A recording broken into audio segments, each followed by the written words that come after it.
அஸ்ஸலாமு அலைக்கும் வரஹ்மத்துல்லாஹி வபர்காத்துஹு. நிறைய பேர் நிறைய விதத்தில் யோசிப்பாங்க. மூக்கு சரியில்லை, காஸ்மெட்டிக் சர்ஜரி பண்ணிக்கலாம். கண்ணு சரியில்லை, ஆல்ட்ரேஷன் பண்ணிக்கலாம்.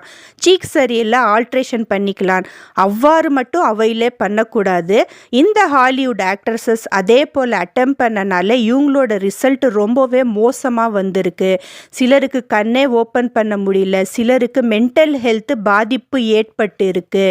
இவ்வாறு செய்யாவிட்டால் முகம் தானாகவே அழகாக இருக்கும். ஏன்னா எவ்ரி ஸ்டேஜ் ஆஃப் லைஃப்பில் ஒவ்வொரு பியூட்டி இறைவன் கொடுக்குறான். அதுதான் அவனுடைய ப்ராமிஸ். அதை நம்ம அப்ரிஷியேட் பண்ணணும்.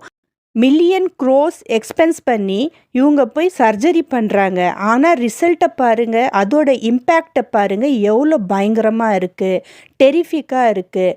ஸோ தட் இவ்வாறு செய்யாமல் இருக்க நீங்கள் ஃபஸ்ட்டு உறுதியாக இருக்கணும். நாம் வாழ்கிற வாழ்க்கையில் நிறைய பேருக்கு ஷேர் செய்யவும்.